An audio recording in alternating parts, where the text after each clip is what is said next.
আচ্ছা, তো এখানে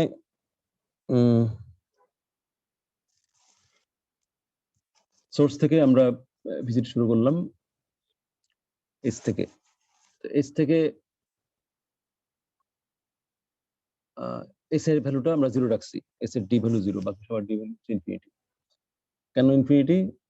কারণ ওগুলা সময় দেওয়ার এখন ইনফরমেশন নাই। আর এসটাকে আমরা কিউতে ঢুকে ফেললাম। আর আর নিচে যেই ভ্যালুগুলো লেখা আছে সেটা হচ্ছে বেসিক্যালি ডি ভ্যালু, এটা হচ্ছে বেসিক ডি ভ্যালু। তাহলে এস থেকে আমি যেতে পারি কোথায়? আর এবং ডাব্লিউ তে, কারণ এস এর অ্যাড্রেসন হচ্ছে আর এবং ডাব্লিউ। তো গেলাম, আর এ গেলাম, হ্যাঁ, আর এ গেলাম, দেন ডাব্লিউ তে গেলাম। এখন এস এর যেহেতু ডি ভ্যালু 0, তাহলে আর এর ডি ভ্যালু হচ্ছে 1, ডাব্লিউ ডি ভ্যালু 1, এবং এই দুইটাকে আমরা কিউতে ঢুকে দিলাম। ডাব্লিউ কিউতে ঢুকে দিলাম, আর এ কিউতে ঢুকে দিলাম। আগে কিন্তু এসটাকে বের করে নিয়েছি কিউ, বের করে নিয়ে কাজগুলো করছি আর কি। তাহলে এখানে ফার্স্ট স্টেপ শেষ হলো, এস এর কাজ শেষ হলো, তাহলে এস ব্ল্যাক হয়ে গেল। এবার কি হবে? এবার হচ্ছে আমি কিউতে ফার্স্টে যে আছে, কিউতে ফার্স্টে কে আছে? কিউতে ফার্স্টে আছে ডাব্লিউ। তাহলে ডাব্লিউ কে বের করি। ডাব্লিউ কে বের করার পরে ডাব্লিউ এর অ্যাডজেসেন্ট কে আছে? টি এবং এক্স। তাহলে আমি টি তে গেলাম, এক্স এ গেলাম। ডাব্লিউ এর ডি ভ্যালু যেহেতু 1, ডাব্লিউ এর ডি ভ্যালু যেহেতু 1, তাহলে টি এবং এক্স এর ডি ভ্যালু হবে 2। 1 থেকে 1 যোগ করে 2, তাহলে টি হচ্ছে 2, এক্স হচ্ছে 2। তাহলে এটা শেষ, ডাব্লিউ এর কাজ শেষ। এখন কিউতে ফার্স্টে কে আছে? কিউতে ফার্স্টে আছে হচ্ছে আর। তাহলে আর কে বের করি কিউ থেকে। আর কে বের করে আর থেকে কোথায় যাওয়া যায়? আর থেকে যাওয়া যায় ভিতে। হ্যাঁ, তাহলে আর থেকে ভিতে গেলাম, তাহলে ভি এর কালারটা গ্রে হয়ে গেল এবং এটা ডি ভ্যালু হলো 2। ঠিক আছে, তাহলে এরপরে আসে আসে আসে কি? T X V. তাহলে এইভাবে চলতে থাকবে। যেমন ধরো এই লোকেশনে এখানে কে আছে? এখানে আছে কিউ শুরুতে আছে হচ্ছে ভি। তাহলে আমি ভি এর থেকে কোথায় যাওয়া যায় সেটা দেখবো। তাহলে ভি এর থেকে কোথায় যাওয়া যায়? ভি যাওয়া যায় থেকে না। হ্যাঁ, ভি থেকে এমনি যাওয়া যেত আরে, কিন্তু আর তো অলরেডি ভিজিটেড। হ্যাঁ, এটা গ্রে না, হোয়াইট না, সো আমি এখানে যেতে পারবো না। হ্যাঁ, ঠিক একইভাবে তাহলে ভিটাকে আমি কালার করে দিলাম, ব্ল্যাক করে দিলাম। এরপরে বের হবে ইউ। ইউর থেকে একই কেস, ইউ থেকে আমি কোথাও যেতে পারি না। যেতে পারি কিন্তু ওই কি বলে এটাকে, হোয়াইট না, যেহেতু হোয়াইট না, সো আমি যেতে পারবো না। তো ইউটা ব্ল্যাক হয়ে গেল, তারপর ওয়াইটা বের হলো, হোয়াইট থেকে কোথাও যাওয়া যায় না, হোয়াইটটা ব্ল্যাক হয়ে গেল। হ্যাঁ, তাহলে এখন সবগুলো ব্ল্যাক, আমার কাজ শেষ।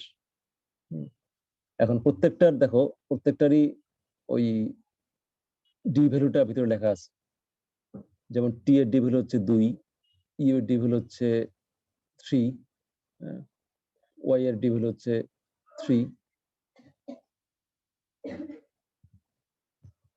ওয়াই এর ডি ভ্যালু হচ্ছে 3, কিভাবে 3? এস থেকে ডাব্লিউ, ডাব্লিউ থেকে এক্স, এক্স থেকে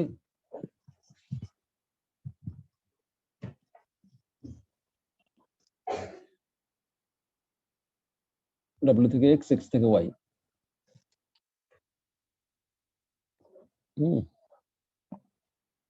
তাহলে এই হচ্ছে আমার DFS, sorry BFS, breadth first search কাজ করার ইয়েটা, প্রসেসটা। আমরা ব্রেথ ফার্স্ট ট্রি পাই, একটা ট্রি পাই। তো চেহারাটা তো এরকম যে আমি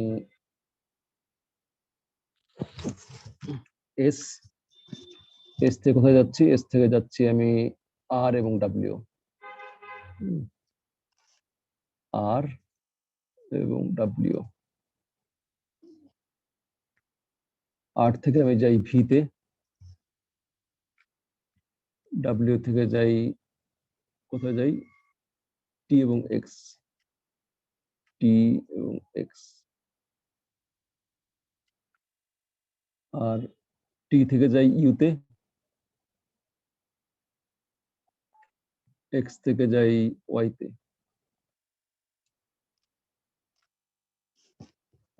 এটা যদি আমি ট্রি আকারে করি, এরকম একটা ট্রি হবে আর কি।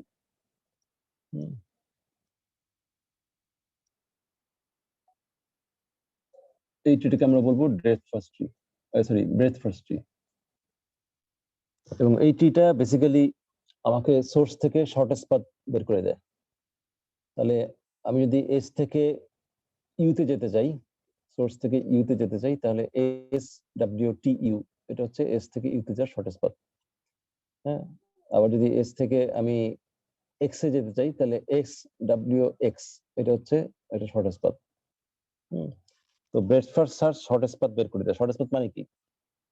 শর্টেস্ট পাথ মানে হচ্ছে আমি যখন একটা পাথ নিব, সেই পাথের আনওয়েটেড গ্রাফে, অবশ্যই আনওয়েটেড গ্রাফে যখন একটা পাথ নিব, সেই পাথের লেংথ হচ্ছে ওই পাথে যতগুলা এজ আছে তার সংখ্যা। হ্যাঁ, এজের সংখ্যা হচ্ছে পাথের লেংথ। এখন একটা ভার্টেক্স থেকে আরেকটা ভার্টেক্সে যাওয়ার জন্য একাধিক পাথ থাকতে পারে। যেই পাথের লেংথ সবচেয়ে কম সেটাকে আমরা বলি শর্টেস্ট পাথ। যেই পাথের লেংথ সবচেয়ে কম সেটাকে বলি শর্টেস্ট পাথ। সো আমরা ব্রেথ ফার্স্ট সার্চ যেটা পাই সেটা হচ্ছে সোর্স থেকে বাকি সবগুলা ভার্টেক্সের যাওয়ার জন্য যে শর্টেস্ট পাথ সেটা পাই।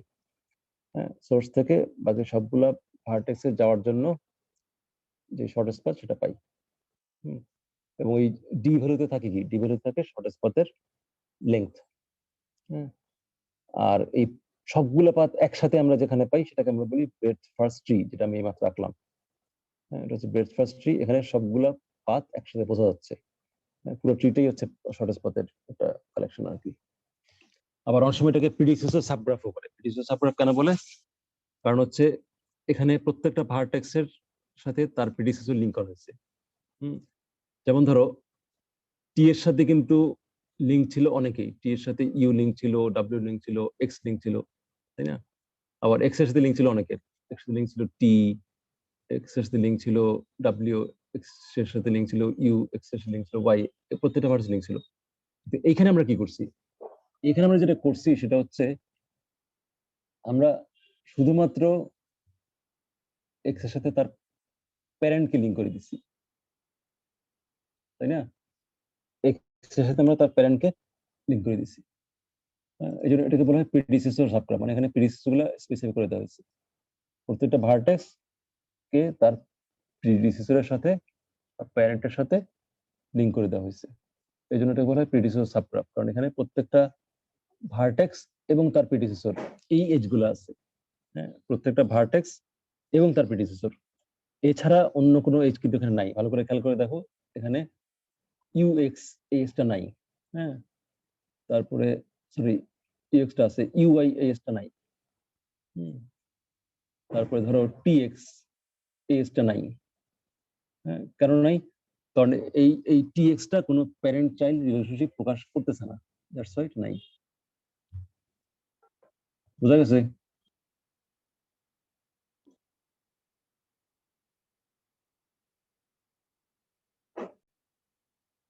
হ্যাঁ, সর্টিং অ্যালগরিদম গুলোতে আমাদের একটা সেট অফ বা লিস্ট অফ নাম্বারস থাকতো। লিস্ট অফ নাম্বারস থাকতো, সেখান থেকে আমরা বের করতাম কত সময় লাগবে। এখানে কিন্তু লিস্ট অফ নাম্বার নাই, এখানে দুটো লিস্ট আছে। একটা হচ্ছে ভার্টেক্সের লিস্ট, একটা হচ্ছে এজের লিস্ট। দুটো লিস্ট, সিঙ্গেল লিস্ট না।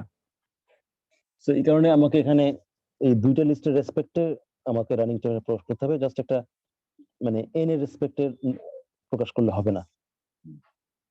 আমরা একটু গুনতে চেষ্টা করি কিভাবে কয়টা কাজ হচ্ছে। প্রথম দেখো, প্রথম এই এক থেকে কত, এখানে এটার রানিং টাইম কত? এখানে এখানে লুপটা চলছে ভি ভার, অর্ডার অফ ভি ভার, তাই না? যতটা ভার্টেক্স ততবার, ঠিক আছে না? 1 2 3 4, যতটা ভার্টেক্স ততবার। শোনা যাচ্ছে?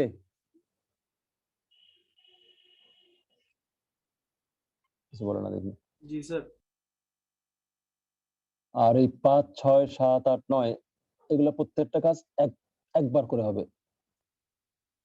মানে অর্ডার অফ 1 কনস্ট্যান্ট টাইম। হ্যাঁ, 5, 6, 7, 8, 9 এটা হচ্ছে কনস্ট্যান্ট টাইম। আর এই লুপটা হচ্ছে অর্ডার অফ ভি বার। তাহলে 1 থেকে 4 হচ্ছে অর্ডার অফ ভি, 1 থেকে 4 হচ্ছে অর্ডার অফ ভি, আর 5, 6, 7, 8, 9 এটা হচ্ছে কি, এটাকে বলে অর্ডার অফ 1 অর্ডার অফ 1 আর কি স্যার, কনস্ট্যান্ট টাইম। হ্যাঁ, তো ওভারঅল আমি বলতে পারি অর্ডার অফ ভি সোফার আমার লাগলো আর কি। অর্ডার অফ ভি এটা হচ্ছে 1 থেকে 4, আর কত বললাম 5 থেকে 9, এটা হচ্ছে অর্ডার অফ কনস্ট্যান্ট।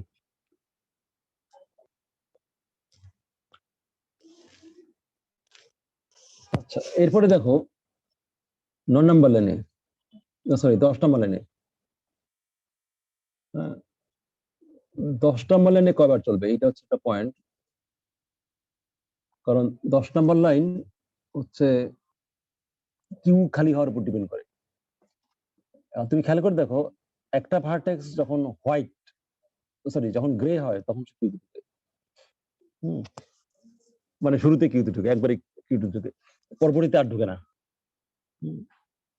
একটা ভার্টেক্স একবারে ঢুকে এবং নেক্সট টাইম আর ঢুকে না, বের হয়ে যায়। তাহলে আমার কিউতে মানে কিউ অপারেশন কয়বার হবে, কিউ অপারেশন হবে যতটা ভার্টেক্স ততবার। তাহলে 10 নম্বর লাইনে হবে অর্ডার অফ ভি, তাই না? 10 নম্বর লাইনে হবে অর্ডার অফ ভি বার।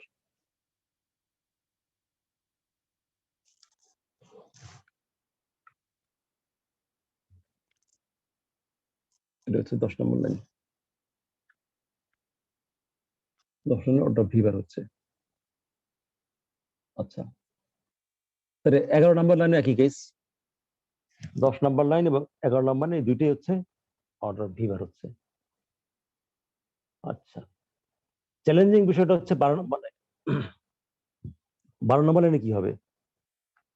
12 নম্বর লাইনে তুমি খেয়াল করে দেখো, এক একটা ভার্টেক্সের জন্য লুপটা চলবে বেশ কয়েকবার। হ্যাঁ, যেমন ধরো প্রথম ভার্টেক্সের অ্যাডজেসেন্ট যদি 3টা হয়, তাহলে প্রথম ভার্টেক্সের জন্য চলবে 3 বার। দ্বিতীয় ভার্টেক্সের জন্য অ্যাডজেসেন্ট যদি 5টা হয়, তাহলে দ্বিতীয় ভার্টেক্সের জন্য চলবে 5 বার। হ্যাঁ, তার মানে দাঁড়াচ্ছে যেটা, সেটা হচ্ছে যে আমরা প্রত্যেকটা ভার্টেক্সের জন্য তার ডিগ্রি পরিমাণ সময় মানে আমি চলবে এটা। এক একটা ভার্টেক্স এর ডিগ্রি যত, ডিগ্রি মানে কি, ডিগ্রি মানে হচ্ছে তার সাথে কয়টা ভার্টেক্স লিঙ্কড আছে এজ দ্বারা। হ্যাঁ, সোজা কথায় তার সাথে কয়টা এজ লিঙ্কড আছে, তার সাথে কয়টা এজ যুক্ত আছে, যতটা এজ ততবার চলবে। তাহলে একটা ভার্টেক্সের জন্য তার ডিগ্রি পরিমাণ, তাহলে সবগুলো ভার্টেক্স মিলে কয়বার হবে? যে আমরা ডেস্কের মধ্যে পড়ছিলাম, টোটাল সবগুলো ভার্টেক্সের ডিগ্রি যোগ করলে কত হয়? সবগুলো ভার্টেক্স ডিগ্রি যোগ করলে হয় টোয়াইস ই। কি হয়? টোয়াইস ই। যদি এটা হয় আনডিরেক্টেড, তাহলে যদি এটা হয় আনডিরেক্টেড তাহলে হয় টোয়াইস ই। আর যদি ডিরেক্টেড হয় তাহলে কি হবে? ই, শুধু ই। তো যেটাই হোক, খেয়াল করে দেখো, এটা কিন্তু দুটোই ক্ষেত্রে এটা অর্ডার অফ ই হচ্ছে, তাই না? 12 নম্বর লাইনে হচ্ছে অর্ডার অফ, 12 নম্বর লাইনে হচ্ছে অর্ডার অফ ই, সরি 10 নম্বর লাইনে ছিল অর্ডার অফ ভি,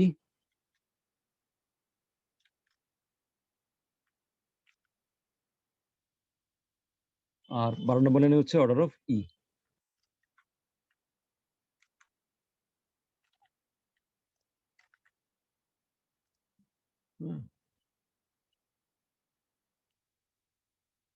আচ্ছা, তাহলে 12 নম্বর লাইন আর 13, 14, 15, 16, 17 এগুলো একইভাবে দেখা যায়, কারণ ওগুলো হচ্ছে পার্ট। তাহলে মোটামুটি আমরা পেয়ে গেছি। আর 18 নম্বর line basically order of V, হ্যাঁ, কারণ একটা ঢুকছে, এখানে ঢুকছে, এখানে বেরোয়েছে, সো ওখানে আলটিমেটলি ভি হচ্ছে আর কি। তাহলে দেখা যাচ্ছে কোথাও কোথাও অর্ডার অফ ভি, কোথাও কোথাও অর্ডার অফ ই, এবং সেটা একটার ভিতরে একটা কিন্তু ঢোকে নাই, মানে ভি এর ভিতরে ই ঢোকে নাই, আলাদা আলাদা, ঠিক আছে। সো আমরা ওভারঅল যেটা পাচ্ছি সেটা হচ্ছে order of V plus order of E. Order of E কোথার জন্য হচ্ছে? এটার জন্য, হ্যাঁ। অর্ডার অফ ই হচ্ছে আমার এই 10 থেকে 18 নম্বর লাইন, আর উপরে যে লাইন 1 থেকে 9, এখানে কত, সরি 1 থেকে 9 হচ্ছে আমার অর্ডার অফ ভি, আর নিচে এই 10 থেকে 18 এটা হচ্ছে অর্ডার অফ ই। তাহলে টোটাল কত? টোটাল হচ্ছে order of V plus E, হ্যাঁ। টোটাল নিচে হচ্ছে আমার order of V plus E, order of V plus E. এখন একটা প্রশ্ন আসে, সেটা হলো যে এই জিনিসটা হবে তখনই যখন হচ্ছে আমার রানিং, আমাদের গ্রাফকে আমরা রিপ্রেজেন্ট করব using adjacency list. Adjacency list দিয়ে রিপ্রেজেন্ট করলে এরকম টাইপ হবে, হ্যাঁ। কারণ সেখানে আমি যদি কে কার অ্যাডজাসেন্ট বোঝার জন্য আমি লিস্টের মধ্যে যাকে পাবো তাকে নিয়ে নিব। কিন্তু যদি এটা হয় অ্যাডজাসেন্সি ম্যাট্রিক্স, হ্যাঁ, তখন কিন্তু সিনারিও ডিফারেন্ট হয়ে যাবে। কেন ডিফারেন্ট হবে? কারণ অ্যাডজাসেন্সি ম্যাট্রিক্সে আমরা যারা অ্যাডজেসেন্ট তাদের ইনফরমেশনও থাকে, যারা অ্যাডজেসেন্ট না তাদের ইনফরমেশন থাকে। আমাকে প্রত্যেকটাই চেক করে দেখতে হয় যে তুমি কি অ্যাডজেসেন্ট, তুমি কি অ্যাডজেসেন্ট, তুমি কি এরকম, হ্যাঁ। তার মানে আমি অ্যাড্রেসে ম্যাট্রিক্স দিয়ে যদি ব্যবহার করি, তাহলে প্রত্যেকটা ভার্টেক্সের ক্ষেত্রে আমাকে অন্য প্রত্যেকটা ভার্টেক্স চেক করে দেখতে হবে যে তারা অ্যাডজেসেন্ট কিনা। যেমন ধরো আমার 3 নম্বর ভার্টেক্স, আমি 3 এর সাথে দেখবো 3 এর সাথে 1 যুক্ত আছে কিনা, 3 এর সাথে 2 যুক্ত আছে কিনা, 3 এর সাথে 3 যুক্ত আছে কিনা, 3 এর সাথে 4 যুক্ত আছে, 5 যুক্ত আছে কিনা, প্রত্যেকটা দেখবো। তাহলে আলটিমেটলি আমার একটা ভার্টেক্স চেক করার জন্যই, মানে একটা ভার্টেক্সের অ্যাডজেসেন্সি চেক করার জন্যই আমার অর্ডার অফ ভি সময় লাগবে। আর টোটাল ভার্টেক্স আছে কয়টা? ভিটা। তাহলে ইন টোটাল আমার সময় লাগবে অর্ডার অফ ভি স্কয়ার। তাহলে দেখা যাচ্ছে যে যদি অ্যাডজেসেন্সি ম্যাট্রিক্স হয়, তাহলে রানিং টাইম কিন্তু অর্ডার অফ ভি প্লাস ই হচ্ছে না, তখন রানিং টাইম হচ্ছে order of V plus V square, order of V plus V square,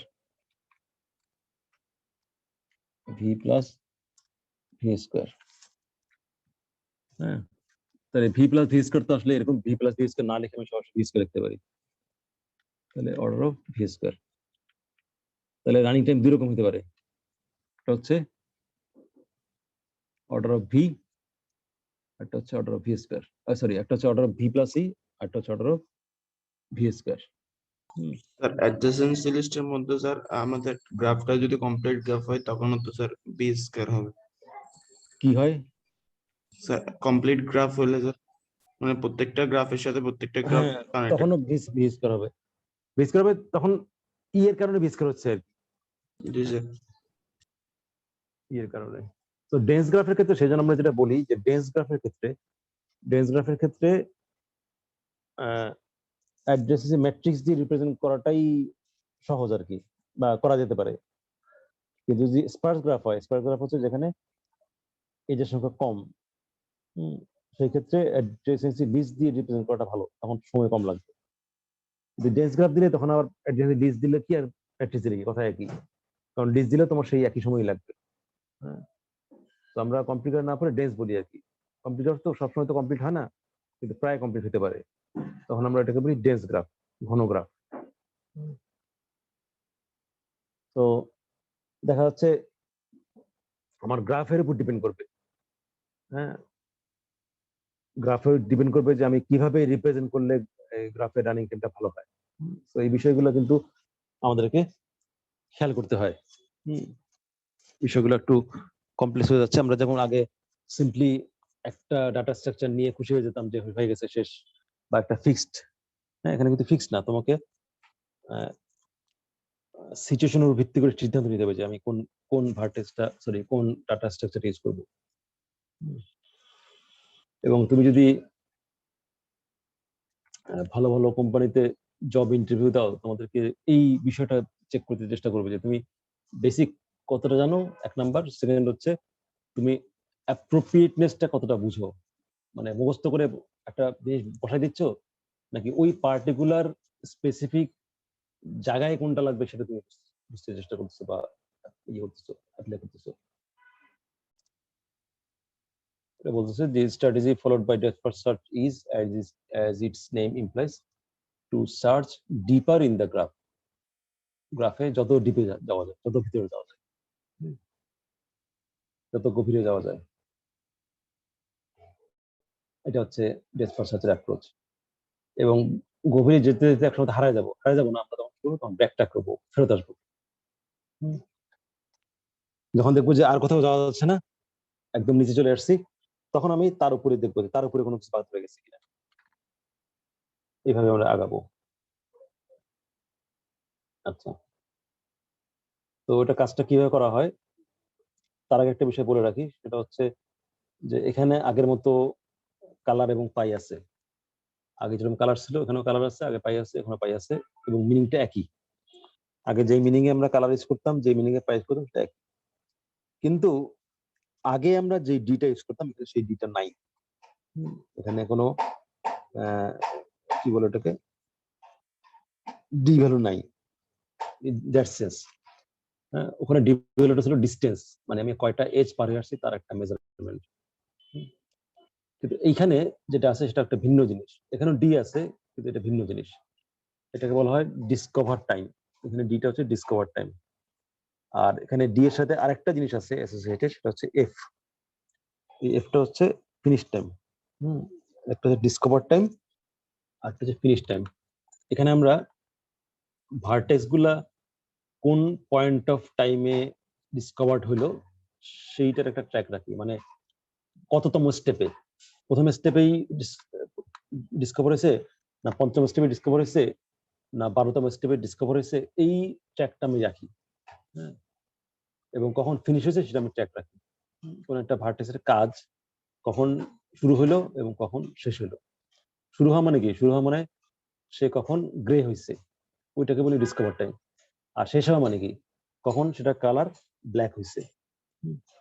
তাহলে গ্রে হওয়ার টাইমটাকে আমি বলি ডিসকভার টাইম, আর গ্রে হওয়ার টাইমকে আমরা বলি ডিসকভার টাইম, আর ব্ল্যাক হওয়ার টাইমকে আমরা বলি ফিনিশ টাইম। এই দুইটা ট্র্যাক আমরা রাখবো। তো কিভাবে করা হচ্ছে, এখানে দেখো দুইটা ফাংশন আছে, আর আমরা বলছিলাম স্ট্যাকের কথা, কিন্তু এখানে কোনো স্ট্যাকের নামগন্ধ দেখা যাচ্ছে না। সমস্যা না, কারণ হচ্ছে এখানে বেসিক্যালি স্ট্যাকের কাজটাই করা হয়েছে একটা বিল্ট ইন স্ট্যাক দিয়ে। বিল্ট ইন স্ট্যাক মানে হচ্ছে যে আমাদের গ্রাফ বলি কেন, অপারেটিং সিস্টেম যখন ফাংশন কল করে তখন একটা রান টাইম স্ট্যাক ব্যবহার করে। বেসিক্যালি ফাংশন কল করা মানে স্ট্যাক ইউজ করা।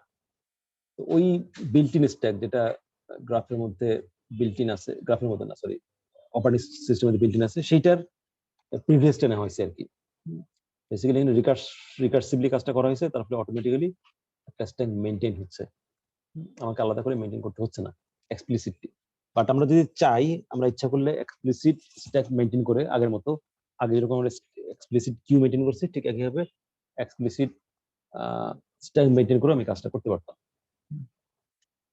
আচ্ছা, তো এখানে আগের মতো 1 2 3 নাম্বার লাইনে 4 নাম্বার লাইন পর্যন্ত ইনিশিয়ালাইজেশন টাইমটা হচ্ছে বেসিক্যালি ওই ডিসকভার টাইম এবং ফিনিশ টাইমকে মানে ট্র্যাক করার জন্য রাখা হয়েছে আর কি। আচ্ছা, তো 1 থেকে 4 নাম্বার লাইন প্রথম ফাংশনের কথা বলছি। প্রথম ফাংশনে 1 থেকে 4 নাম্বার লাইন হচ্ছে ইনিশিয়ালাইজেশন। আর 5 6 7 এটা কি, এখানে হচ্ছে আমি অ্যাকচুয়াল যে ডিএফএস রিকার্সিভ ডিএফএস সেটাকে কল করা হচ্ছে। যে কোনো রিকারশনকে কল করতে হয়, শুরু করতে হয়। দ্যাটস ওয়াই আমরা একটা ফাংশন রাখছি ডিএফএস। এটা মূলত ড্রাইভার। ড্রাইভার কি, ড্রাইভার হচ্ছে একটা প্রোগ্রাম যেটা আরেকটা প্রোগ্রামকে রান করে, চালায় আর কি। হ্যাঁ, দুটো শব্দ আছে, তোমরা এটা মনে রাখতে পারো, একটা হচ্ছে ড্রাইভার, একটা হচ্ছে স্টাব। টেস্টিং এর ক্ষেত্রে আমরা এটা কাজে লাগাই, সবাই কাজে লাগাই আসলে। Driver stub. মনে করো তুমি একটা ফাংশন লিখে ফেলছো, এখন এই ফাংশনটা কাজ করে কিনা আমরা কিন্তু একটা বিষয় খুব ইম্পর্টেন্ট, এটা তোমরা অনেকে করো অনেকে করো না। হ্যাঁ, এটা করার অভ্যাস গড়ে তুলবা। Unit testing. ইউনিট টেস্টিং কি, যে তুমি যেই পোর্শনটুকু লিখছো সেই পোর্শনটুকু কাজ করে কিনা চেক করে করে আগাবা। হ্যাঁ, পুরা কোড লিখে ফেলছো 100 লাইনের কোড, রান করছো, কাজ করে না, মাথা খারাপ, কে কাজ করে না কেন? এটা করার থেকে বরং যেটা করা উচিত, তুমি পুরো কোডটাকে অনেকগুলো ছোট ছোট ফাংশনে ভাগ করে ফেলবা এবং প্রত্যেকটা ফাংশন আগে চেক করে নিবা ওই ফাংশনটা কাজ করছে কি করছে না। ওই ফাংশনটা কাজ করছে কি করছে না, এই কাজটাকে বলা হয় ইউনিট টেস্টিং। যে কোনো ভালো সফটওয়্যার ইঞ্জিনিয়ার ইউনিট টেস্ট না করে কোনো কম্পোনেন্টকে ঢুকাই দেয় না, একটা বড় সিস্টেমের মধ্যে ঢুকাই দেয় না, আগে ইউনিট টেস্টিং করে। তারপরে তো আরো টেস্ট আছে, ইন্টিগ্রেশন টেস্টিং আছে, অনেক ধরনের টেস্টিং আছে। হ্যাঁ, কিন্তু ফার্স্ট অফ অল ওই ইউনিটটা বা ওই ফাংশনটা বা ওই সিম্পল লাইন অফ কোডটা যেই কাজের জন্য লেখা হয়েছে সেই কাজটা সে পারে কিনা। মনে করো তুমি একটা ফাংশন লিখছো a প্লাস বি। হ্যাঁ, এখন তুমি চেক করে দেখো আসলে কি এটা প্লাস বি করে না করে না। তোমার কাছে মনে হতে পারে যে a প্লাস বি তো লিখছি, সহজ কোড, দরকার কি, করতে হবে। হ্যাঁ, সহজ কোড হলে করতে হবে, চেক করে দেখতে হবে কাজ করতেছে করতেছে না। সো সবসময় ইউনিট টেস্টিং করে আগাবা। এখন মনে করো তুমি একটা ইউনিট ইউনিট লিখছো, একটা ফাংশন লিখছো, এখন ওই ফাংশনটা চেক করবো কি দিয়ে? তোমার তো এখন পুরো কোড লেখা হয় নাই। তো যেটা করবা সেটা হচ্ছে একটা ড্রাইভার প্রোগ্রাম দেখবা। ড্রাইভার প্রোগ্রামটা কি? ড্রাইভার প্রোগ্রাম হচ্ছে ওই ফাংশনটাকে জাস্ট কল করবে, আর কিছু করবে না। হ্যাঁ, ওই ফাংশনটাকে জাস্ট কল করবে, আর কিছু করবে না। সো এটাকে বলা হয় ড্রাইভার, যেটা আরেকজনকে ডাক দেয়, আরেকজনকে চালায়। হ্যাঁ, ড্রাইভার। আচ্ছা, স্টেপটা কি? স্টেপ হচ্ছে মনে করো তোমার কোডিং এর 70% কাজ শেষ, 70% কম্পোনেন্ট কমপ্লিট। এখন তুমি চেক করতে যাচ্ছ, চেক করতে গিয়ে দেখলা যে তোমার চেক করতে হলে আরেকটা কম্পোনেন্ট দরকার, আরেকটা ফাংশন দরকার, যে ফাংশনটা এখন লেখা হয়নি। হ্যাঁ, তাহলে তুমি চেক করবা কেমনে বা ইন্টিগ্রেশন টেস্টিং চালাবা কেমনে? তখন যেটা করা হয় সেটা হচ্ছে একটা ছোট কোড লেখা হয়, যে কোডটা ওই ফাংশনের কাজটা করে না, কিন্তু ওই ফাংশনের মতো বিহেভ করে, মানে ওই ফাংশনের মতো ইনপুট নেয়, ওই ফাংশনের মতো আউটপুট দেয়, ইন্টারনালি কিছু করে না, জাস্ট র্যান্ডমলি একটা আউটপুট দেয় আর কি। এই ধরনের ফাংশনকে আমরা বলি স্টাব। এগুলো হচ্ছে প্লেস হোল্ডার। এগুলো হচ্ছে তোমার ওইখানটাকে ওই ওই ওই ওই যেই ফাংশনটা এখনো লেখা হয় নাই সেই ফাংশনের জায়গায় এটাকে দিয়ে আমি টেস্টিং করে দেবো। হ্যাঁ, তো টেস্টিং পারপাসে স্টাব অনেক সময় লিখতে হয়, যে পুরো ফাংশনে লিখি নাই, শুধু ইন্টারফেসটা আমি প্রোভাইড করতেছি, সেটা হচ্ছে স্টাব। তো এই ধরনের প্র্যাকটিস গুলো তোমাদের কোড লেখার সময় থাকা উচিত আর কি। আচ্ছা,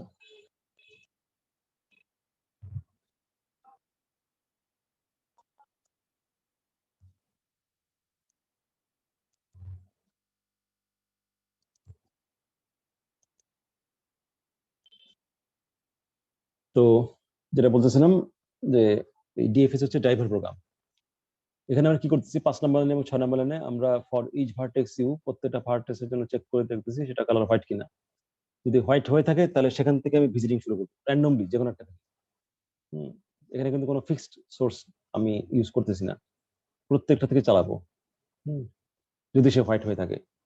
সো প্রথমে হোয়াইট শুরু করলাম, একটা পাইলাম হোয়াইট, শুরু করলাম। শুরু করে ডিএফএস ভিজিট আসলে কি হয়?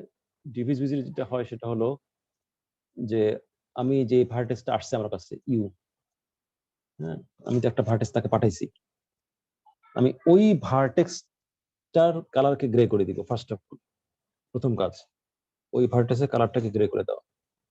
গ্রে করে দেওয়ার পরে আরেকটা কাজ করছি, 1 নম্বর 2 নম্বরে কি করছি, ডিসকভার টাইম সেট করে দিছি। টাইমকে 1 বাড়িয়ে ডিসকভার সেট করে দিছি। ইউডি সমান টাইম, আর টাইমটা কি, টাইম প্লাস 1, মানে আগে যা ছিল তার থেকে 1 বেশি। আচ্ছা, এরপর কালারটা গ্রে করে দিছি। এরপরে ওর অ্যাড্রেসেন যারা আছে, তাদের প্রত্যেকের জন্য আমি চেক করে দেখবো যে weather that vertex colour is white. যদি হোয়াইট থাকে তাহলে সেটা ভিজিট করবো, আর হোয়াইট না ভিজিট করবো না, আগের মতোই। কিন্তু এইখানে আমি যেটা করছি, একজন একজন করে লাইন ধরে লুপের মধ্যে ভিজিট না করে আমি একটা ভার্টেক্স আনভিজিটেড পাইলেই মানে হোয়াইট পাইলেই সাথে সাথে সেটাকে রিকার্শন ঢুকে দিয়েছি। এখন রিকার্শন ঢুকালে কি হবে, মনে করো আমার ভার্টেক্স 1 এর অ্যাডজেসেন্ট আছে, মনে করো ভার্টেক্স ইউ এর অ্যাডজেসেন্ট আছে 3টা ভার্টেক্স,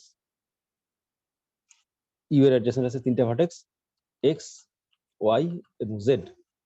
এখন আমি যদি এক্স কে পাইলাম এবং এক্স এর থেকে যদি ডিএফএস ভিজিট কল করি, এক্স এর থেকে যদি ডিএফএস ভিজিট কল করি, তাহলে কি হবে, তাহলে কিন্তু এক্স এর কাছে আমি পুরো কন্ট্রোলটা ছেড়ে দিলাম, ওয়াই এবং জেড কিন্তু আর কোনো পাত্তা পাবে না।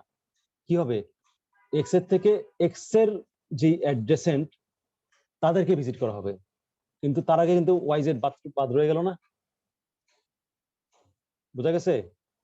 ওয়াই জেড কিন্তু বাদ রয়ে গেল, যারা ছিল ইউ এর অ্যাডজেসেন্ট। তাহলে এর মাধ্যমে আমি কোথায় চলে গেলাম, আমি ডিপে চলে গেলাম, ডিপার চলে গেলাম, মোর ডিপ চলে গেলাম। কিন্তু যেটা ছিল ইউ এর অ্যাডজেসেন্ট বিএফএস এ যেটা আগে ভিজিট হইতো সেটা এখন আগে ভিজিট হবে না, বরং এক্স এর সাথে লিঙ্ক যত কিছু আছে সবগুলো শেষ করে আসার পরেই কেবলমাত্র ওয়াই এবং জেড ভিজিট হবে। এটা হচ্ছে ডিএফএস ভিজিটের কায়দা। এবং যেহেতু আমি রিকার্শন করছি অটোমেটিক্যালি আমি ডিপে যেতে থাকবো। তো যাই হোক, যেভাবে হোক এটা আলটিমেটলি এক্স এর ভিজিট শেষ হবে, তারপর ওয়াই ভিজিট শেষ হবে, তারপর জেড ভিজিট শেষ হবে। এখন এক্স ওয়াই জেড পুরো ভিজিট শেষ হওয়ার পরে আমি কি করব, ইউ এর কালার করে দিব ব্ল্যাক, এবং তার ফিনিশ টাইম হবে কি, ফিনিশ টাইম হবে টাইমকে এক যোগ করে যত হয় তত। তাহলে এই হচ্ছে আমার ডিএফএস ভিজিট। তো এটা বোঝার জন্য আমাদের একটু এক্সাম্পলটা দেখা দরকার, এক্সাম্পল দেখলে একটু ক্লিয়ার হবে। আচ্ছা, এই হচ্ছে আমার এক্সাম্পল। এখানে প্রথমে আমরা ভার্টেক্স ইউ থেকে শুরু করতেছি। প্রথমে সবাই গ্রে, সরি প্রথমে সবাই হোয়াইট, ভার্টেক্স ইউ থেকে শুরু করলাম। খেয়াল করে দেখো ইউ যখন ভিজিট করলাম তখন ওখানে 1 দেওয়া আছে, এটা কেন? ওই 1টা হচ্ছে ডিসকভার টাইম। ওয়ানটা ডিসকভার টাইম। তাহলে ইউ থেকে আমি শুরু করলাম, 1 গ্রে হলো, ইউ গ্রে হলো, ডিসকভার টাইম 1। দেন ইউ থেকে আমি ভিতে গেলাম, তাহলে ভি এর ডিসকভার টাইম কত? ভি এর ডিসকভার টাইম হচ্ছে 2। এরপরে দেখো আমি ইউ থেকে কিন্তু আরেকটা জায়গায় যাওয়া যেত, ইউ থেকে আরেকটা জায়গায় যাওয়া যেত, সেটা হচ্ছে এক্স। কিন্তু আমি অলরেডি ভিতে চলে গেছি, যেহেতু ভিতে চলে গেছি সো আমার এক্সটা বসে থাকতে হবে, ওয়েট করতে হবে। হ্যাঁ, এক্সটা আমি ভিজিট করব না, পরে ভিজিট করব, বরং তার আগে আমি ভি এর অ্যাডজেসেন্টটা ভিজিট করে নিব। আচ্ছা, ভি এর অ্যাডজেসেন্ট কে? ভি এর অ্যাডজেসেন্ট হচ্ছে ওয়াই। তাহলে ওয়াই এর ডিসকভার টাইম হচ্ছে কত? ওয়াই ডিসকভার টাইম কত? ওয়াই ডিসকভার টাইম হচ্ছে 3। হ্যাঁ, ডিসকভার টাইম 3। এরপরে ওয়াই থেকে আবার আমি যাব কোথায়? ওয়াই থেকে যাব আমি এক্স এ, কারণ ওয়াই এর অ্যাড্রেস হচ্ছে এক্স, তাহলে এক্স এর ডিসকভার টাইম হচ্ছে 4। আচ্ছা, এক্স থেকে কোথায় যাওয়া যায়? এক্স থেকে যাওয়া যায় হচ্ছে ভিতে, কিন্তু ভি অলরেডি কিন্তু এটার কালার হয়ে গেছে, গ্রে হয়ে গেছে, সো আমি ভিতে যাব না। কিন্তু এখানে একটা লেভেল দিব, এই এসটাকে লেভেল দিব। কি লেভেল? খেয়াল করে দেখো, একটা লেভেল দেওয়া হচ্ছে বি। বি মানে হচ্ছে ব্যাকেজ। ব্যাকেজটা কি? ব্যাকেজ হচ্ছে যদি আমি কখনো ভিজিট করতে গিয়ে কোনো গ্রে ভার্টেক্সকে এনকাউন্টার করি, বিএফএস সরি ডিএফএস নিয়ে কাজ করার সময় যদি আমি কোনো সময় কোনো গ্রে ভার্টেক্সকে এনকাউন্টার করি, তাহলে আমি ওই যেই এজ ধরে গ্রে ভার্টেক্সকে এনকাউন্টার করছি সেটার কালার হবে, সেটার লেভেল হবে বি, প্যাকেজ। তাহলে প্যাকেজ কি? প্যাকেজ মানে হচ্ছে আমি সামহাউ কোন একটা গ্রে ভার্টেক্সকে এনকাউন্টার করছি। এবার তুমি খেয়াল করে দেখো, যখনই আমি কোনো একটা গ্রে ভার্টেক্স এনকাউন্টার করছি তখনই কিন্তু একটা সাইকেল পাচ্ছি। খেয়াল করে দেখো, ভি থেকে ওয়াই, ওয়াই থেকে এক্স, এক্স থেকে আবার ফেরত গেলাম ভিতে, হ্যাঁ, ভি থেকে ওয়াই, ওয়াই থেকে এক্স, এক্স থেকে আবার ভিতে, তাহলে এটার সাইকেল। তাহলে একটা বোঝা গেল যে যে আমি ডিএফএস এর মাধ্যমে একটা গ্রাফে একটা সাইকেল আছে কিনা এটা বুঝতে পারবো। কিভাবে বুঝতে পারবো? যে মুহূর্তে আমি দেখবো যে দ্যার ইজ এ ব্যাকেজ, বুঝতে হবে যে এটা একটা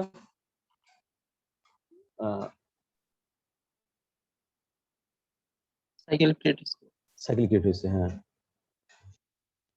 সিলেক্ট হয়েছে, ঠিক আছে না? আচ্ছা, এরপরে হচ্ছে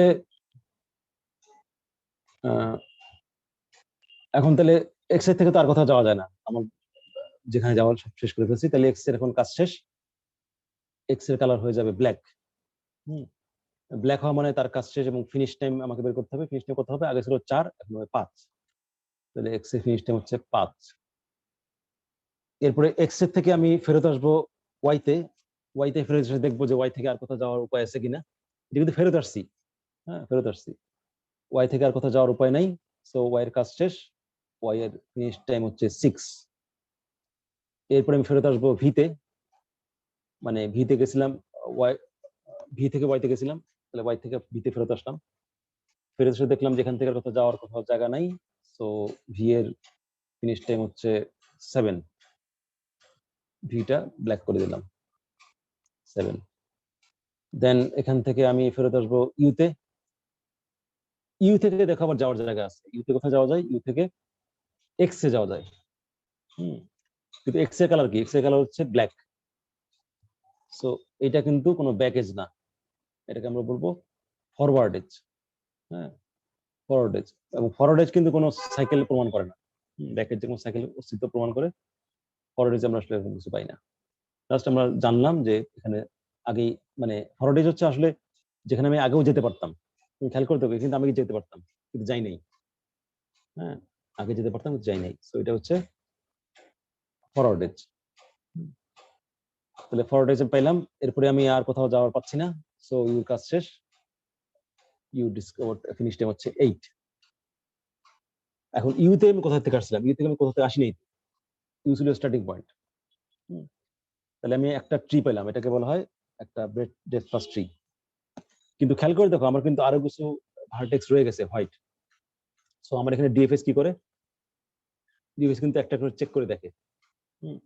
আমি এখানে ফেরত আসবো, ফেরত আসলে আমার কাজ শেষ হবে না। আমি ফার্দার চেক করে দেখবো is there any white vertex remain, কোনো হোয়াইট ভার্টেক্স কি বাকি রয়ে গেল কিনা। যদি বাকি রয়ে যায় তাহলে আমি সেই হোয়াইট ভার্টেক্স গুলোকে ভিজিট করবো। কোনটা রয়ে গেছে? আমি যদি ইউ ভি ডাব্লিউ এক্স আসি তাহলে ইউ শেষ, ভি শেষ, কিন্তু ডাব্লিউ কাজ রয়ে গেছে। সো ডাব্লিউ কাজ রয়ে গেছে, ডাব্লিউ থেকে আবার শুরু করি বিসমিল্লাহ করে। ডাব্লিউ শুরু করলাম। তাহলে ডাব্লিউ এর ডিসকভার টাইম কত? ডাব্লিউ ডিসকভার টাইম হচ্ছে 9। W discover time 9। W discover time 9, W grey করে দিলাম। তো ডাব্লিউ থেকে আমি কোথায় যেতে পারি? ডাব্লিউ থেকে আমি যেতে পারি হচ্ছে ওয়াই তে, কিন্তু ওয়াই এর কালার অলরেডি ব্ল্যাক। এখন তোমার মনে হতে পারে এটা কি কি হবে? এটা কি ব্যাকেজ হবে না ফরওয়ার্ড হবে? এটা ব্যাক হবে না ফরওয়ার্ড হবে? কেন হবে না? কারণ হচ্ছে ব্যাক হইতে হলে গ্রে হইতে হবে, ফরওয়ার্ড হইতে হলে তোমার ডিসকভার টাইমটা বেশি হইতে হবে। যেমন ধরো এখানে ডিসকভার টাইম কত ছিল? 1, আর এখানে ডিসকভার কত ছিল? 4। হ্যাঁ, ইউ থেকে এক্স এর ডিসকভার টাইম বেশি, কিন্তু এখানে খেয়াল করে দেখো ডাব্লিউ ডিসকভার টাইম 9, আর ওই কি বলে যে ওয়াই ওয়াই ডিসকভার টাইম 3, কম কিন্তু। সো এটা কিন্তু আগেই ভিজিট হয়েছে, পরে ভিজিট হয়। সো এটা ফরওয়ার্ড এজ হবে না, এটা হবে ক্রস এজ। ক্রস এজ মানে হচ্ছে দুইটা ট্রির মধ্যে ক্রস। বেসিক্যালি এখানে আমি দুইটা ট্রি পাবো। এইটা একটা ট্রি ইউভি এক্স ওয়াই, এটা ট্রি পাবো, আর ডাব্লিউ জেড হচ্ছে একটা ট্রি পাবো। দুইটা ট্রি পাওয়ার জন্য এই দুইটা ট্রির মধ্যে যেটা লিঙ্ক করে দিছে সেটাকে বলা হয় ক্রস এজ। ক্রস এজ পেলাম, ডাব্লিউ ওয়াই, এটা হচ্ছে ক্রস এজ। এরপরে আমি ডাব্লিউ থেকে জেড এ গেলাম, জেড কে ডিসকভার করলাম, ডিসকভার টাইম হচ্ছে 10। এরপরে জেড থেকে আবার জেড এর দিকে একটা এজ আছে। এটা জেড এর থেকে জেড এর দিকে যেটা, সেটা হচ্ছে ব্যাকেজ, কারণ গ্রে গ্রে পাইছি আমি ব্যাকেজ। তাহলে ব্যাকেজ। এরপরে আমি আর কোথাও যাওয়ার নাই। সো জেড এর ফিনিশ টাইম হচ্ছে 11। জেড এর কাজ শেষ, আমি ব্যাক করব ডাব্লিউ তে। ডাব্লিউ থেকে আর কোথাও যাওয়ার নাই, ডাব্লিউ কাজ শেষ, ডাব্লিউ ফিনিশ টাইম হচ্ছে 12। তাহলে এই হচ্ছে আমার ডিএফএস। এই হচ্ছে আমার ডিএফএস। তো ডিএফএস এর ক্ষেত্রে আমরা যেটা পাই সেটা হচ্ছে একটা ট্রি পাই, এই যেরকম ট্রি পাই। দুইটা ট্রি পাইছি, কিন্তু খেয়াল করে দেখছো দুইটা ট্রি পাইছি। হ্যাঁ, এটাকে বলা হয় এটাকে বলা হয় ডেথ ফার্স্ট ফরেস্ট। ফরেস্ট কেন বলা হয়? ফরেস্ট বলা হয়, ফরেস্টে অনেক ট্রি থাকে এই জন্য।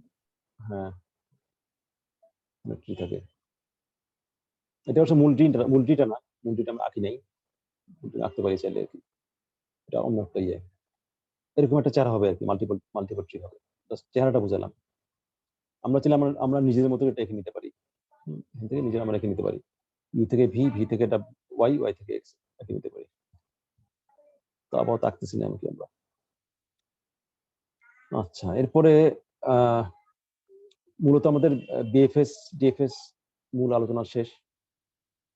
এখানে বেশ কিছু থিওরাম আছে, যেমন ধরো হোয়াইট পাথ থিওরাম, এটা ইম্পর্টেন্ট।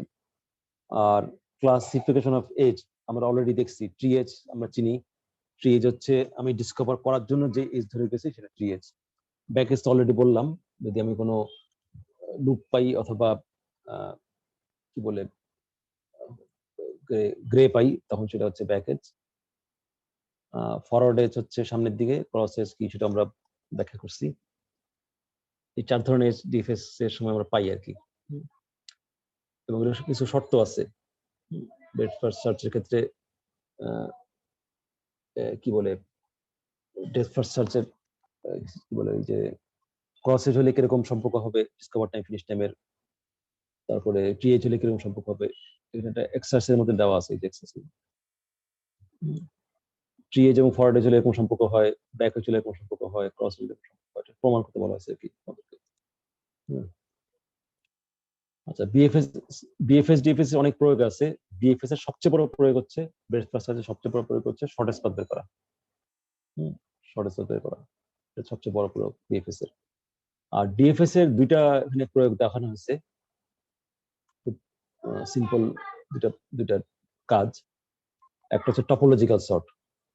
টপোলজিক্যাল সর্টটা কি? টপোলজিক্যাল সর্ট হচ্ছে যে আমাদের প্রায় সময় ডিপেন্ডেন্সিকে হ্যান্ডেল করতে হয়। কিরকম? যেমন ধরো একটা বিল্ডিং বানাচ্ছি, বিল্ডিং বানানোর সময় তোমাকে আগে ফাউন্ডেশন দিতে হবে, এরপরে কাঠামো তৈরি করতে হবে, মানে কলাম বিম, আগে কলাম তারপরে বিম, বিমের আগে বিম দিয়ে পরে কলাম তো করা যায় না, তাই না?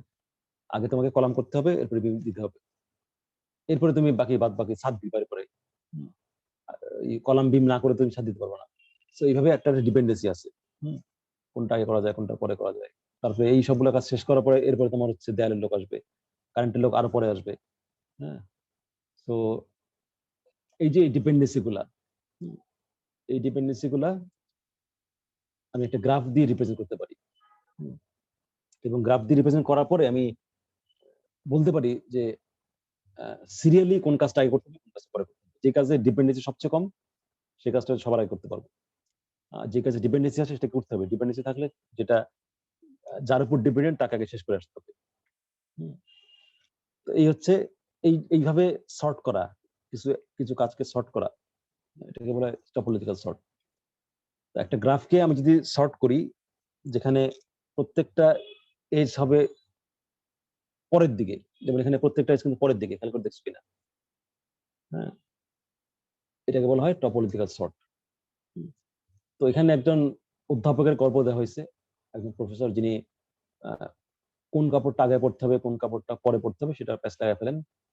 তো সে কারণে ডিপেন্ডেন্সি গুলো লিখে দেওয়া হয়েছে, যে আন্ডার শর্টস এর পরে প্যান্টস, প্যান্টস এর পরে বেল্ট, বেল্ট আবার শার্ট পরার পরে বেল্ট পড়তে হবে। টাইটা শার্ট পরা আগে পরা যাবে না, শার্ট পরা পরে পড়তে হবে। জ্যাকেটটা টাই এবং শার্ট পরার পরে জ্যাকেট পরতে হবে। সক্স পরতে হবে শু পরার আগে, পরে না। আর ঘড়িটা যে কোনো সময় পরা যায়, কোনো ডিপেন্ডেন্সি নাই। এইভাবে একটা গ্রাফ তৈরি করতে হয়েছে। এখন এই অ্যাক্টিভিটি গুলাকে আমরা যদি সর্ট করি ডিপেন্ডেন্সি অনুযায়ী, তাহলে কিভাবে করতে পারি, কিভাবে কাজটা করা যায়? নিয়ম হচ্ছে, প্রথমে আমাকে একটা ডিএফএস করতে হবে, ব্রেডথ ফার্স্ট সার্চ করার পরে আমরা এটাকে সর্ট করব অ্যাকর্ডিং টু ডিসকভার টাইমে, সরি ফিনিশ টাইমে ডিসেন্ডিং অর্ডারে, ফিনিশ টাইমে ডিসেন্ডিং অর্ডারে। কিভাবে করছে দেখো, প্রথমে এখানে shirt 1 number discover, 2 number discover, 3 number discover, এটা কাজ শেষ, এটা কাজ শেষ। এরপরে এখান থেকে আমি চলে যাব এখানে 6 7 ঘুরে আসলাম 8, তাহলে এটা কাজ শেষ। এরপর নতুন করে আবার শুরু করলাম 9 10, এখানে 11 12 13 14 15 16 17 18, এইভাবে ডিএফএস চালানো হয়েছে। এখন এরপরে আমি দেখলাম যেখানে সবচেয়ে হাইয়েস্ট ডিসকভার ফিনিশ টাইম কার, সক্সের, সক্স সবার আগে। এরপরে ডিসকভার টাইম ফিনিশ টাইম হচ্ছে আন্ডারশর্টস, তাহলে আন্ডারশর্টস এরপরে প্যান্টস, হ্যাঁ এইভাবে আমি করলাম, ফিনিশ টাইম শর্ট করলাম। তাহলে আমার হয়ে গেল। তুমি খেয়াল করে দেখো এখানে কিন্তু কোনো ব্যাকওয়ার্ড এজ আসে নাই। যদি ব্যাকওয়ার্ড এজ আসে তাহলে বুঝতে হবে লুপ আছে, আর যদি লুপ থাকে তাহলে কিন্তু আমি টপোলজিটা সর্ট করতে পারবো না। যদি কোনো ব্যাকেজ থাকে টপোলজি করতে পারবো না। কেন? কারণ হচ্ছে ব্যাকেজ থাকা মানে সাইকেল। তাহলে সাইক্লিক রিলেশনশিপ মানে কি? এ বি এর উপর ডিপেন্ডেন্ট, বি সি এর উপর ডিপেন্ডেন্ট, সি আবার এর উপর ডিপেন্ডেন্ট, তাহলে তো সাইক্লিক রিলেশনশিপ হয়ে গেল। তাহলে কোনো কাজ আমি আগে করতে পারবো না। সো আমি যদি দেখি ব্যাকেজ আছে, সো সেক্ষেত্রে আমরা টপোলজিক্যাল সর্ট দিকে যাব না। বুঝা গেছে? আর এই সর্টিং এর জন্য আমাকে কিন্তু সময় লাগবে না। এখানে একটা চালাকি করা হয়েছে। চালাকিটা কি? চালাকিটা হচ্ছে প্রথমে call DFS to compute finish time, এটা করলাম। as each vertex is finished, insert it onto the front of a linked list. খেয়াল করে দেখো এই ইনসারশনের কাজটা কিন্তু কনস্ট্যান্ট টাইমে করা যায়। একটা লিঙ্ক লিস্টের শুরুতে ইনসার্ট করা, এটা কনস্ট্যান্ট টাইম করা যায়। তাহলে আমাকে কিন্তু আলাদা করে আর সর্ট করার দরকার নেই। হ্যাঁ, আমি একটু বুদ্ধিমত্তার সাথে লিঙ্ক লিস্টকে ব্যবহার করে আমি খুব সহজেই কাজটা করে ফেলতে পারছি। জাস্ট ডিএফএস কল করলে হয়ে যাচ্ছে। কারণ যদি আমাকে সর্ট করতে হইতো তাহলে কিন্তু আমাকে আবার order of V log V সময় লাগতো। হ্যাঁ, ভি লগ ভি সময় লাগবে, সেটা আবার সমস্যা, টাইম কনজিউমিং। ঠিক আছে, সো আমি সেটা করবো না, আমরা জাস্ট ডিফেস করে ছেড়ে দিব। আর ডিফেস এর রান টাইম কত? ডিফেস এর রান টাইম কিন্তু আগের মতোই ভি প্লাস সি। এটা আমি আলাদা করে দেখিনি অবশ্য, ভি প্লাস সি। তাহলে এই হলো টপোলজিক্যাল সর্ট। এরপরে আরেকটা অ্যালগরিদম আছে, আরেকটা কাজ আছে, স্ট্রংলি কানেক্টেড কম্পোনেন্ট। একটা গ্রাফের স্ট্রংলি কানেক্টেড কম্পোনেন্ট বের করা। কম্পোনেন্ট কি জিনিস? কম্পোনেন্ট হচ্ছে একটা গ্রাফের কানেক্টেড সাবগ্রাফকে আমরা বলি কম্পোনেন্ট। একটা গ্রাফের একটা অংশ আমি নিলাম, এক মিনিট।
শোনা যায়?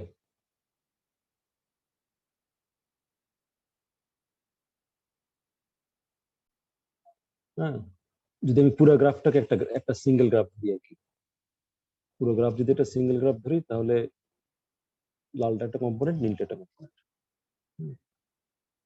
কম্পোনেন্টের মধ্যে পরস্পরের সাথে লিঙ্ক থাকে। এখন গ্রাফটা যদি হয় কি বলে যে ডিরেক্টেড, তখন আমরা কম্পোনেন্টকে বলি স্ট্রংলি কানেক্টেড। স্ট্রংলি কানেক্টেড মানে হচ্ছে কানেক্টেড মানে কি? কানেক্টেড মানে হচ্ছে দুইটা ভার্টেক্স কানেক্টেড মানে তাদের মধ্যে পাথ আছে। দুইটা ভার্টেক্স কানেক্টেড মানে তাদের মধ্যে পাথ আছে। তো তোমাদের কি ক্লাস আছে এখন?